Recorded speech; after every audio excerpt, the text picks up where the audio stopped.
जम्मू कश्मीर में गैर कश्मीरियों पर फिर हमला। बडगाम में 2 मजदूरों को आतंकियों ने गोली मारी। सुरक्षा बलों का सर्च ऑपरेशन जारी। बांदीपोर के जंगलों में सेना का सर्च ऑपरेशन जारी है। कल रात एक सैन्य शिविर पर आतंकियों ने किया था हमला। श्रीनगर के खानियार में आतंकियों और सुरक्षा बलों के बीच मुठभेड़। सूत्रों के हवाले से खबर, खानियार में 2 से 3 आतंकियों के छिपे होने की खबर है। इलाके में 12 से ज्यादा घर खाली करवाए गए। जम्मू कश्मीर में आतंकी हमले पर बोले फारूक अब्दुल्ला, आतंकियों को मारने की जगह पकड़कर पूछताछ करनी चाहिए कि हमलों के पीछे किसका हाथ।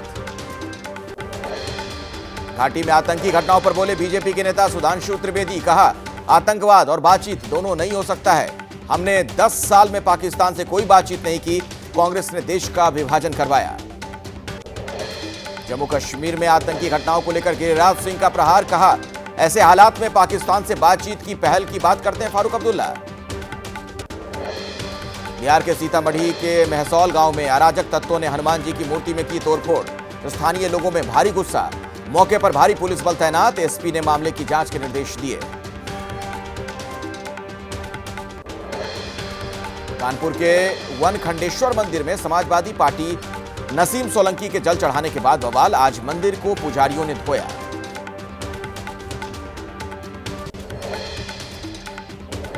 कानपुर के सीसामऊ सीट से एसपी प्रत्याशी हैं नसीम सोलंकी। कल मंदिर में की थी भगवान शंकर की पूजा अर्चना। एसपी विधायक अमिताभ वाजपेयी ने वीडियो किया था पोस्ट। मंदिर में पूजा करने पर समाजवादी पार्टी की प्रत्याशी नसीम सोलंकी पर ऑल इंडिया मुस्लिम जमात नाराज। सोलंकी के खिलाफ फतवा हुआ जारी। मौलाना मुफ्ती ने कहा उन्हें तौबा करना होगा।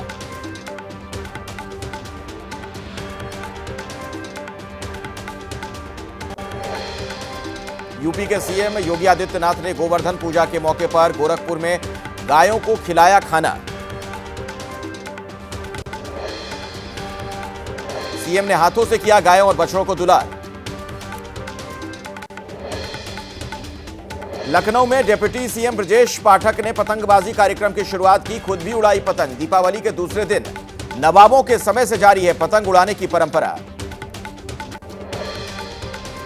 पतंगबाजी कार्यक्रम में भी दिखा सियासत का रंग। पीएम मोदी, सीएम योगी, डिप्टी सीएम की तस्वीरों वाली पतंगों की तस्वीरें आई नजर।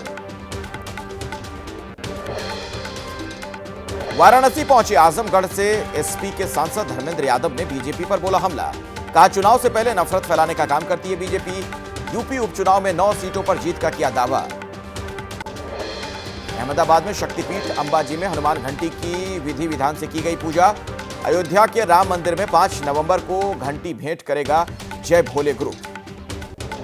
गोवर्धन पूजा के अवसर पर मध्य प्रदेश के सीएम मोहन यादव ने भोपाल में गौशाला जाकर गायों को खिलाया खाना। गायों को किया दुलार। कहा गोवंश से ही भारत की पहचान। महाराष्ट्र में पहली बार पवार परिवार का अलग अलग दिवाली कार्यक्रम। शरद पवार और अजित पवार दोनों ने अपने अपने समर्थकों से दिवाली कार्यक्रम में मुलाकात की।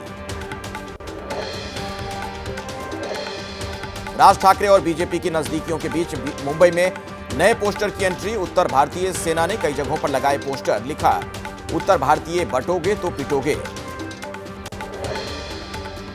चुनाव से पहले महाराष्ट्र की सियासत में बागियों को मनाने की कवायद तेज। डिप्टी सीएम देवेंद्र फडणवीस से मिलने पहुंचे गोपाल शेट्टी। पार्टी से बागी होकर बोरीवली सीट से किया है नामांकन। यूपी के संभल में पुलिस और बदमाशों में मुठभेड़। फायरिंग में एक शातिर बदमाश को लगी गोली। एक मौके से फरार। घायल बदमाश को गिरफ्तार कर अस्पताल में कराया गया भर्ती। यमुना में जहरीला झाग बरकरार। पानी के ऊपर तैर रही है जहरीले झाग की मोटी परत। छठ करने वाले लोगों की बढ़ी चिंता। ओखला बैराज के सभी गेट बंद किए गए। जहरीला झाग हटाने के लिए यमुना में केमिकल का छिड़काव। पिछले 15 सालों से यमुना की सफाई में तकरीबन 7,000 करोड़ रुपए खर्च किए जा चुके हैं। दीपावली के 2 दिन बाद भी दिल्ली की हवा नहीं है सुधार। अक्षरधाम समेत कई इलाकों में सुबह सुबह दिखी गहरी धुंध। दिवाली की रात दिल्ली और एनसीआर में 999 दर्ज किया गया AQI। दिल्ली एनसीआर में जानलेवा बनता जा रहा है प्रदूषण। लोकल सर्कल्स के सर्वे के मुताबिक 69% परिवार को स्वास्थ्य संबंधी समस्या। 62% लोगों को आंखों में जलन और 46% लोगों को सर्दी जुकाम की शिकायत। दिल्ली में बढ़ते प्रदूषण को कम करने के लिए 200 एंटी स्मॉग गन तैनात।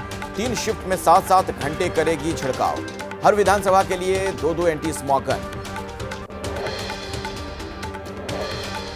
6 नवंबर को कांग्रेस महाराष्ट्र के लिए राहुल गांधी लॉन्च करेंगे कांग्रेस की गारंटी। शरद पवार, उद्धव ठाकरे भी राहुल के साथ रहेंगे मौजूद।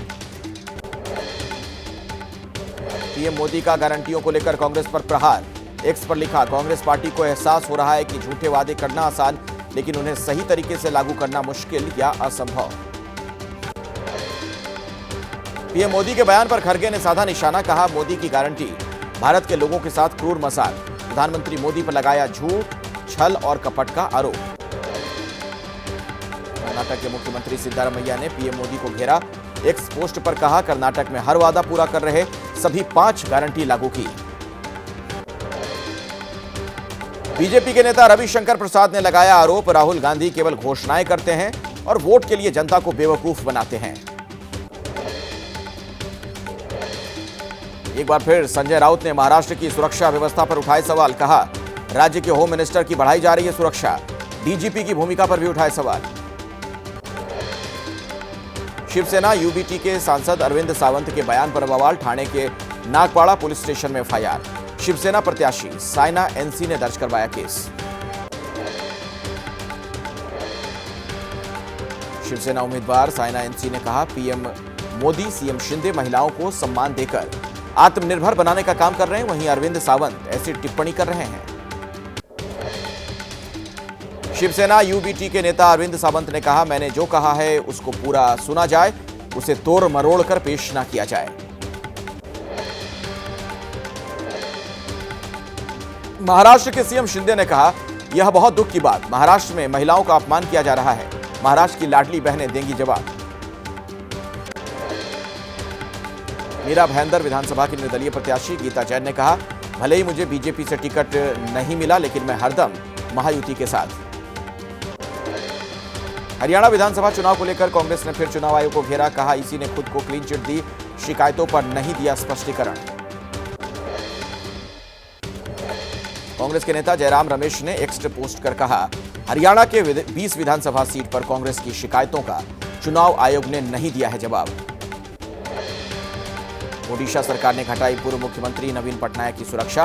बीजेडी नेता अमर पटनायक ने कहा, ओडिशा के लोग इस घटना को नहीं भूलेंगे।